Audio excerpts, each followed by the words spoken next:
여러분 안녕하십니까? 채널K 뉴스입니다. 북한이 한국 시간으로 오늘 새벽 동해상으로 또다시 미사일을 발사했습니다. 올 들어 16번째, 지난 9월 15일 이후 75일 만입니다. 트럼프 대통령은 국회 의사당에서 미사일 발사를 보고받고 즉각 백악관으로 복귀했습니다. 보도에 지한샘 기자입니다. 합동참모본부는 북한이 한국 시간 29일 새벽 3시 17분 평안남도 평성 일대에서 동쪽으로 탄도미사일을 발사했다고 밝혔습니다. 합참은 미사일 관련 세부 사항에 대해서는 한미 당국이 분석 중에 있다고 전했습니다. 북한의 탄도미사일 발사는 지난 9월 15일 중장거리 미사일 화성 12형 발사 이후 75일 만입니다. 북한은 올해 총 16번의 미사일 도발을 감행했습니다. 우리 군은 3시 23분께 북한의 탄도미사일 도발에 대응해 동해상으로 적도발 원점까지의 거리를 고려해 지해공 동시 탄착 개념을 적용한 미사일 합동 정밀 타격 훈련을 실시했다고 밝혔습니다.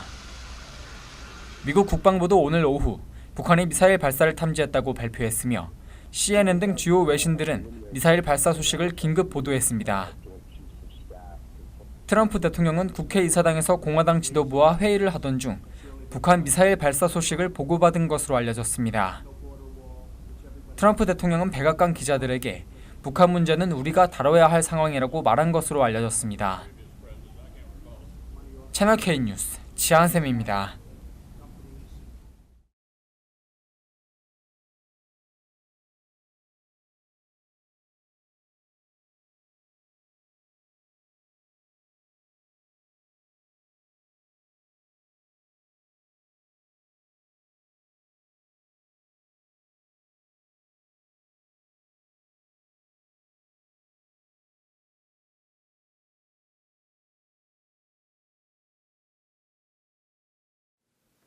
뉴욕시 의원 임기를 3선으로 연장하는 방안이 발의돼 주민 투표에 붙여질 예정입니다. 그리고 이번에는 3대 선출직과 보로장은 제외했습니다.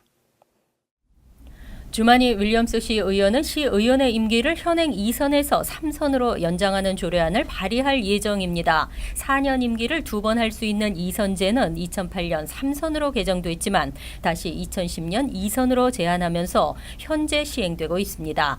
이번 윌리엄스 의원이 추진하는 임기 연장안은 시장과 공의공호관, 감사원장 등 뉴욕시 3대 선출직과 각 보로장의 임기는 현행 2선을 그대로 유지하도록 하고 시의원만 3선을 허용하도록 했습니다. 동시에 같은 자리를 놓고 경쟁하는 것을 방지할 수 있다는 취지입니다. 윌리엄스 의원은 시장 등 선출직 공직과 시의원의 임기를 다르게 함으로써 더 효과적인 도시와 정부를 만들기 위한 것이라고 강조했습니다. 조례안은 시의원 표결을 거쳐 내년 본선거 주민 투표에 붙여지게 됩니다. 한편 내년 1월에 있을 시의회 의장 선거에는 윌리엄스 의원을 비롯해 마크 레빈, 로버트 커네기, 커리 존슨 의원 등 7명이 출마했으며 51명의 시의원들이 투표를 통해 선출하게 됩니다. 뉴욕시 주택공사가 주택 침입으로 주민들의 원성을 사고 있습니다. 납페인트 조사를 위해 집안에 사람이 없는 경우 잠금 장치를 부수고 안으로 들어갈 수 있다고 통보해 논란입니다. 21일 주택공사는 6세 미만 아동이 포함된 가구들을 대상으로 27일 납조사 및 제거 작업을 실시한다고 주민들에게 통보했습니다. 하지만 일부 주민들은 작업 시간에 문이 잠겨 있을 경우 잠금 장치를 허물고 집안에 들어가겠다는 통보도 함께 받았습니다. 데일리 뉴스에 따르면 퀸즈 퍼머넉 하우스의 경우 오후 1시에서 4시 작업을 예고하면서 해당 주민이 집에 없으면 강제로 진입하겠다고 밝혔습니다. 그러면서 강제 진입으로 잠금 장치가 교체됐을 경우 4시 30분까지 관리 사무소에 가서 새 열쇠를 받을 것과 이 시간을 넘길 경우에는 경찰서로 올 것을 안내했습니다. 주민들은 불과 5일 전 공지를 받아 그 시간대에 집을 비울 수밖에 없다고 토로했습니다. 이에 대해 주택공사 측은 충분한 기간을 두고 사전 통보했다며 부재시 집 내부로 강제 진입하는 것은 모든 대규모 공사가 진행될 때 적용되는 방침이라고 밝혔습니다. 하지만 해당 하우스 입주자들은 주택공사의 과실로 인해 주민들이 불편을 겪고 있다며 불만을 토로하고 있습니다. 한편 주택공사는 납성분 페인트가 사용됐을 것으로 추정되는 5만 5천 가구에 대해 조사를 실시해야 합니다. 뉴저지 팰리세이드 파크 개파동의 개주가 처음으로 모습을 드러내면서 피해자와 만났습니다. 하지만 이들의 주장은 엇갈렸고 피해자들은 개주의 청산 절차를 막기 위해 소송을 제기할 방침입니다. 27일 팰리세이드 파크 개파동의 피해자 8명은 뉴욕 연방 파산법원 관제인 오피스에서 개주 김천선 씨의 파산 신청 채권단 회의에 참석했습니다. 김 씨는 잠적한 지 37일 만에 이날 채권자들 앞에 처음으로 모습을 드러냈습니다. 김 씨는 지불해야 할 갯돈에 대한 질문에 전체 31계좌 가운데 20번까지는 지급됐고 더 이상 갯돈은 남아있지 않다고 말했습니다. 그러면서 자신은 갯돈을 개인적으로 유용하지 않았다고 주장했습니다. 피해자들은 김 씨의 주장은 모두 거짓이라며 김 씨의 이의 신청은 물론 파산을 막고 피해에게 변제를 요구하는 소송을 제기할 계획이라고 밝혔습니다. 1999년 뉴저지 연방 파산법원의 승소 판례도 있어 이길 가능성이 높다고 판단하고 있습니다.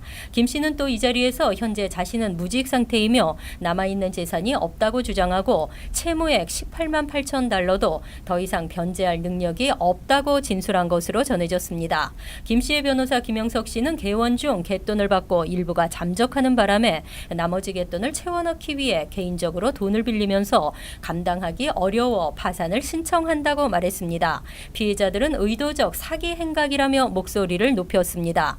한편 김 씨의 이번 파산 신청 결과는 지난 13일로부터 90일 이내에 나오게 됩니다. 한국 세관은 연말 쇼핑 시즌을 맞아 미국에서 반입되는 물품에 대한 검색을 강화합니다. 한국인들의 안전을 위해서인데요. 한인들의 각별한 주의가 요구됩니다.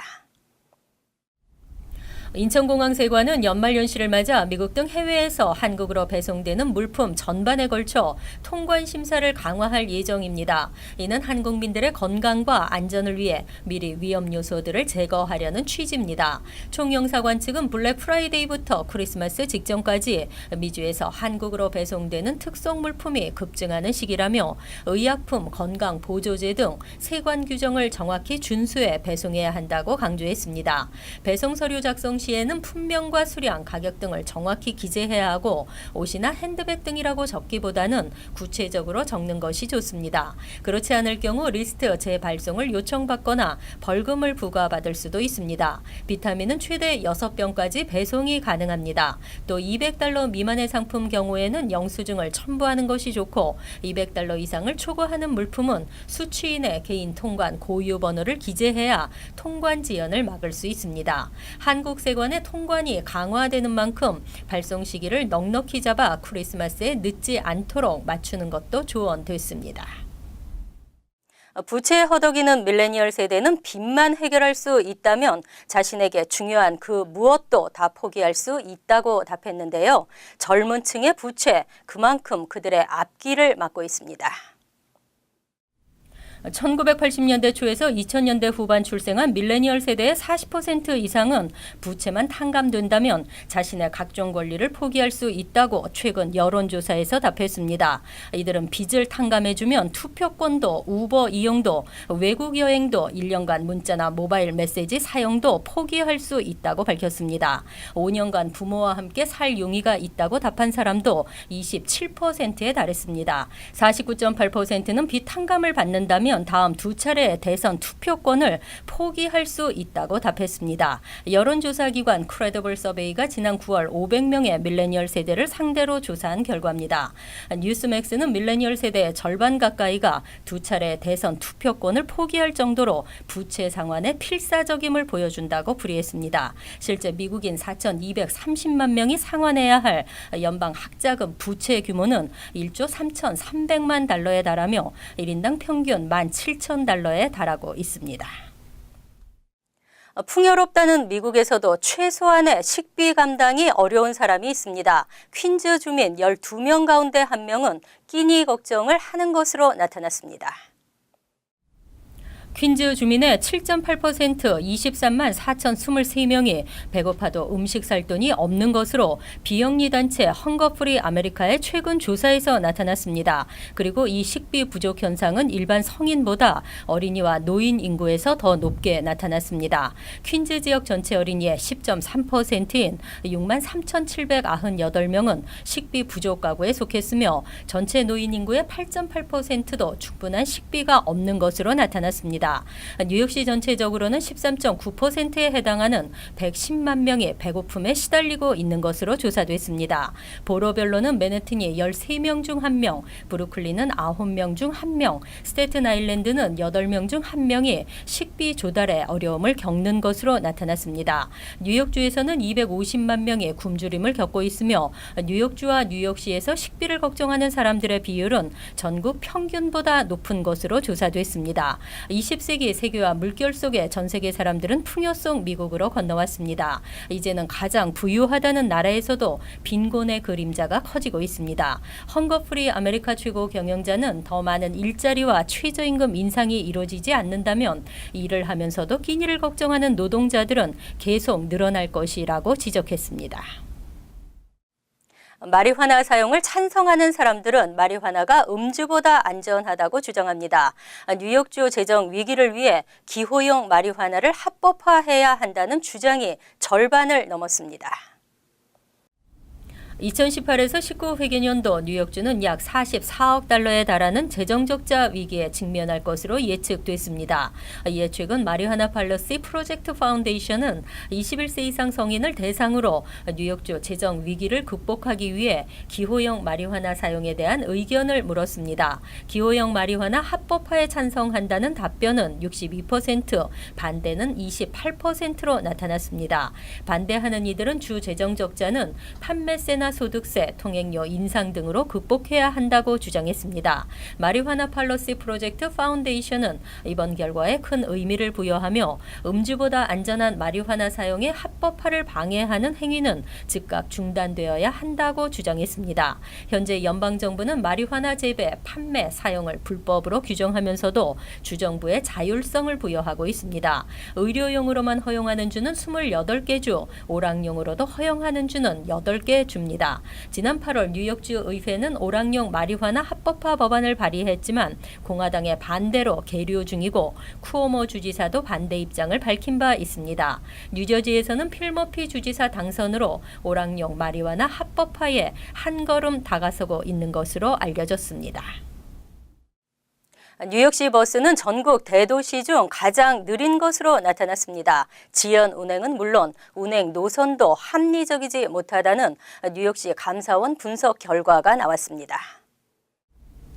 뉴욕시 대중교통 이용률이 급격히 감소하면서 특히 시형버스를 이용하는 이용객 수는 지난 2006년 8억 명에서 11년 만에 7억 명대로 크게 줄었습니다. 버스의 지연 운행과 시민들의 지리적인 이동 형태가 바뀌었기 때문입니다. 감사원이 27일 발표한 시형버스 운행 실태 보고서에 따르면 뉴욕시 시형버스의 평균 운행 속도는 시속 7.4마일로 전국 17개 대도시 시형버스 중 가장 느린 것으로 나타났습니다. 주행 시간의 절반 정도를 신호대기와 정류장에서의 정차 등에 할애하고 있습니다. 가장 빠른 스태튼 아일랜드가 운행속도 11.4마일로 나타났으며 맨해튼은 평균 시속 5.5마일로 조사됐습니다. 브루클린 6.3마일, 브롱스 6.5마일, 퀸즈는 8.1마일 등으로 보로별로도 차이가 컸습니다. 또한 버스 운행 노선이 시민들이 필요로 하는 방향으로 개선되지 못하고 있어 이용객 감소로 이어지고 있습니다. 최근 외곽보로의 일자리 창출로 시민들의 이동 경로가 변화했지만 버스 시스템은 과거 맨해튼 중심 그대로이기 때문입니다. 재개발이 활발하게 진행된 지역은 오히려 버스 노선 부족 현상이 심각한 것으로 나타났습니다. 감사원은 시민들의 이동 경로를 현실적으로 다시 분석해 운행 노선과 일정을 개선시킬 것을 제안했습니다. 이어서 LA 지역 한인사회 소식입니다. LA에서 한국의 전통 춤과 소리를 느낄 수 있는 한국 전통 예술 한마당이 펼쳐집니다. LA 한국문화원은 올해 공연작품 공모전 2017 아리 프로젝트의 11번째 무대로 한국전통무형문화전승회관과 함께 열린마당 2회 공연을 개최한다고 밝혔습니다. 이번 공연에서는 강대승 한국무형문화재 34호 강령탈춤 해외 명예전승자와 정회천 국가무형문화재 제5호 판소리고법 전수조교 등 한국과 미주 지역의 공연가 9명이 출연해 한국의 전통 국악과 한국무용의 진수를 선보이는 마당판이 펼쳐질 예정입니다. 이와 관련해 강대승 전통무형문화전승회관 회장은 공연가와 제자들이 함께 구성한 무대인 만큼 관람객들이 한국의 가무악의 아름다움을 마음껏 즐길 수 있을 것으로 기대했습니다. 한편 이번 공연은 다음 달 1일 오후 7시 30분 LA 한국문화원에서 무료로 관람할 수 있습니다. 전국적으로 1,000개가 넘는 대형 마사지 체인 업체에서 성추행을 당한 여성이 수백 명에 달하는 것으로 드러나 충격을 주고 있습니다. 주류 언론에 따르면 180여 명의 여성이 대형 체인업체의 마사지 N비에서 마사지를 받는 도중 마사지사들이 노골적으로 중요 신체 부위를 만지는 등 성추행을 가했다며 해당 업체를 고소했습니다.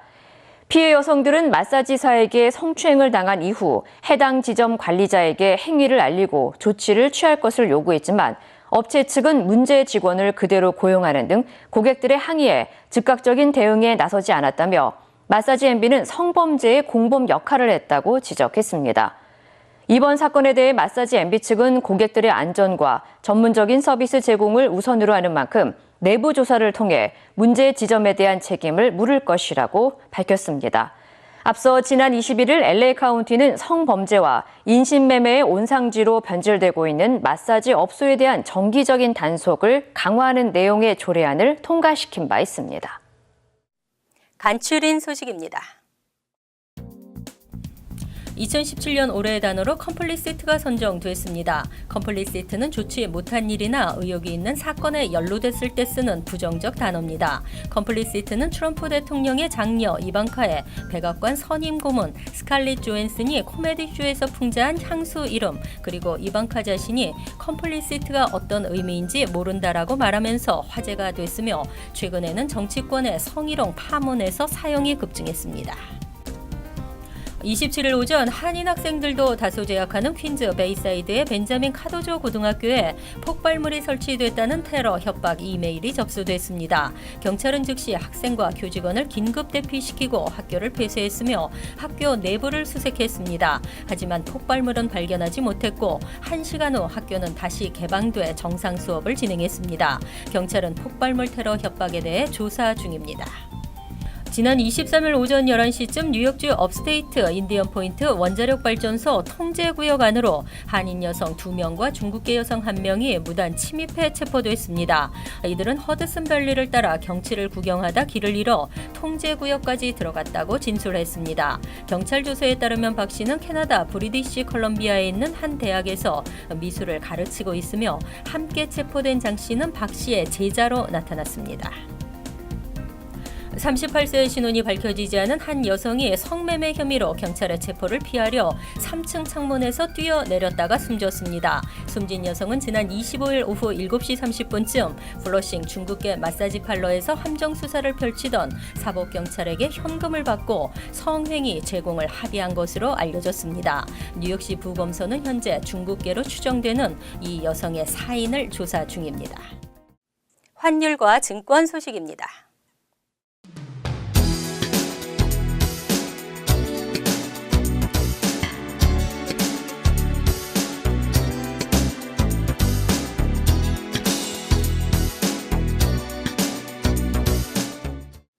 이어서 날씨입니다. 수요일은 포근한 날씨에 대체로 맑겠습니다. 낮 최고 기온은 59도, 섭씨 15도, 밤 최저 기온은 36도, 섭씨 2도로 예상됩니다. 목요일은 대체로 맑은 가운데 간간히 흐리겠습니다. 금요일도 대체로 맑겠으며 가끔 구름이 끼는 지역도 있겠습니다. 이상으로 채널K 뉴스를 마칩니다. 채널K와 함께 편안한 하루 되시기 바랍니다.